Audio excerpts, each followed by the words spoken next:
আবনির চোখে নিজের জন্য এত রাগ দেখে গায়ত্রী দেবীর মুখ লাল হয়ে উঠল।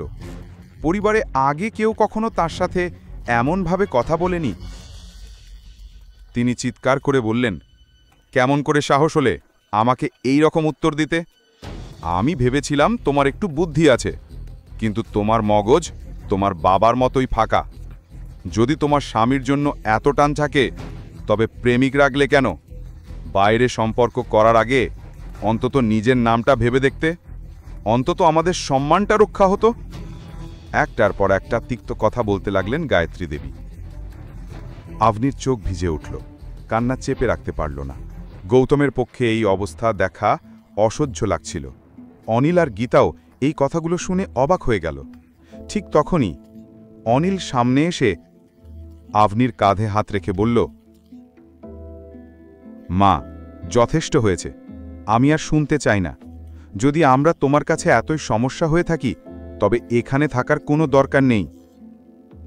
এ কথা বলেই অনিল আর গীতা আবনিকে নিয়ে সেখান থেকে বেরিয়ে গেল। গৌতমও কিছু না বলে চলে গেল। এটা দেখে গায়ত্রী দেবীর চোখ রাগে অঙ্গারের মতো জ্বলতে লাগল। তিনি চিৎকার করে বললেন, এখান থেকে বেরিয়ে যাও, আর কোনোদিন এই বাড়িতে ফিরে আসার কথা ভাববে না। আবনি আর গৌতম বেরিয়ে যেতেই পুরো হলে নীরবতা নেমে এলো। গায়ত্রী দেবীর চোখে তখনও আগুন জ্বলছিল। কিন্তু এই নাটকের কারণে সানায়া আর বাগদান পুরোপুরি নষ্ট হয়ে গেল। অতিথিরা অসন্তুষ্ট হয়ে গেল। রঘুবীর আর সিদ্ধার্থ পণ্ডিতের মুখেও স্পষ্ট অসন্তোষ ধরা পড়ল। এটা দেখে সানায়া ভেতর ভেতর ভেঙে পড়ল। সে নিজের মনে আবনি আর গৌতমকে অভিশাপ দিতে লাগল। তার মুখের দুঃখী চেহারা দেখে নীল এগিয়ে এসে তাকে জড়ে ধরল। সানায়া, এখন তোমার কাঁদার দরকার নেই, এবার কাঁদবে গৌতম আর তার স্ত্রী। কথা বলে নীল ফটকের দিকে তাকিয়ে রইল। ওদিকে আবনি বেরিয়ে আসার সময় নিজের চোখের জল মুছল। কয়েক মুহূর্ত পর সবাই গাড়িতে উঠল আর বাড়ির দিকে রওনা হল। আবনি নিজের বলা কথাগুলো মনে করে গৌতমের দিকে তাকালো। গৌতম তখন গাড়ি চালাচ্ছিল। আবনি ধীরে বলল, গৌতম, নীলের সাথে ঝামেলায় যেও না। গৌতম ছোট করে উত্তর দিল, হ্যাঁ। আবনি বলল, ওর থেকে যতটা সম্ভব দূরে থেকো। ও গুন্ডাদের সাথে মিশে থাকে, ঝামেলায় গেলে সে নিশ্চয়ই প্রতিশোধ নেবে। আমি তো ছোটবেলা থেকেই নীলকে কখনোই পছন্দ করিনি। গৌতম বলল, ঠিক আছে, মাথায় রাখব, তবে আমার মনে হয় না সে কিছু করবে। গাড়ির পেছনের সিটে চুপচাপ বসেছিল গীতা আর অনিল। গীতার চোখে তখনও রাগ ঝলকাচ্ছিল, তবে হয়তো সে অপেক্ষা করছিল বাড়ি পৌঁছনোর। অন্যদিকে আবনি এখনও মেনে নিতে পারছিল না যে গৌতমের কাছে এত দামি নেকলেস ছিল। সে প্রশ্ন করল, একটা কথা বলো, তুমি রাঠোর পরিবারকে চেনো কি করে? এত লোকের মধ্যে কেন তোমাকেই তারা এই নেকলেস দিল? একথা শুনে গৌতম ভেবেছিল আজই সব সত্যি বলে দেবে, কিন্তু পরের মুহূর্তেই তার মনে পড়ল দীপশিখার কথা, যার সাথে 1 বছর পর তার বিয়ে হওয়ার কথা ছিল। এই চিন্তাতেই সে থেমে গেল। সে বলল, না আবনি, আমি রাঠোর পরিবারকে একেবারেই চিনি না। কাল যখন তোমরা সবাই চলে গেলে, তখন আমি ওই বৃদ্ধ লোকটার সাথে জুয়েলারি শপে দেখা করি। উনি আমায় নেকলেসটা দিলেন। আমি কিছু জিজ্ঞেস করার আগেই উনি চলে গেলেন।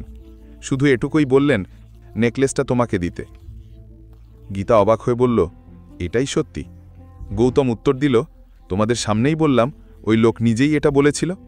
একথা শুনে গীতা ভ্রু কুঁচকাল আর নিচু স্বরে বিড়বিড় করতে লাগল, ভালো হয়েছে নেকলেস দিয়েছে, বোমাও দিতে পারত, তাহলে এই লোক তো সেটাও ঘরে নিয়ে আসত। যাই হোক, ওর বুদ্ধি আছে, কিন্তু এ লোকটার একটুও নেই। হায় ভগবান, যখন মগজ বিলানো হচ্ছিল তখন এ লোকটা কোথায় ছিল? আপনি তার মায়ের কথা উপেক্ষা করল এবং গৌতমকে বুঝিয়ে বলতে শুরু করল। গৌতমা মনোযোগ দিতে লাগল। এভাবে তোমার কারো কাছ থেকে কিছু নেওয়ার দরকার নেই। তুমি জানো না মানুষ কিভাবে তোমার সুযোগ নেয়?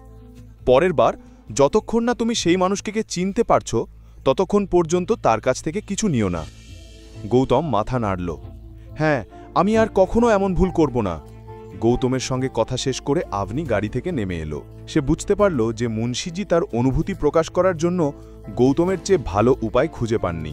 কিন্তু আবনি জানত না যে মুন্সিজি এই কথাগুলো বলেছিলেন গৌতমের পরামর্শেই, আর পুরো নাটকটা সাজানো হয়েছিল। অন্যদিকে গাড়ি চালাতে চালাতে গৌতম বারবার আবনির দিকে তাকাচ্ছিল। আবনিকে মিথ্যে বলার চিন্তাটা সে ভুলে গিয়েছিল। ভেতর থেকে তার কষ্ট হচ্ছিল। আবনি, আমি দুঃখিত, আমি তোমাকে মিথ্যে বলেছি, কিন্তু আমি কি করতে পারতাম? এর বাইরে আমার আর কোনো উপায় ছিল না। যদি তোমাকে সত্যি বলি তাহলে মুন্সিজির সঙ্গে করা প্রতিশ্রুতি ভাঙতে হবে। তাই আগামী 1 বছর আমি তোমাকে সত্যি বলতে পারবো না। পরের কাহিনী জানতে দেখতে থাকুন পরবর্তী এপিসোডগুলো শুধুমাত্র পকেট এফএম ইউটিউব চ্যানেলে। আর রয়্যাল ওয়ারিশের সব এপিসোড শুনতে এখনই ডাউনলোড করুন পকেট এফএম অ্যাপ, লিংক দেওয়া আছে ডিসক্রিপশনে।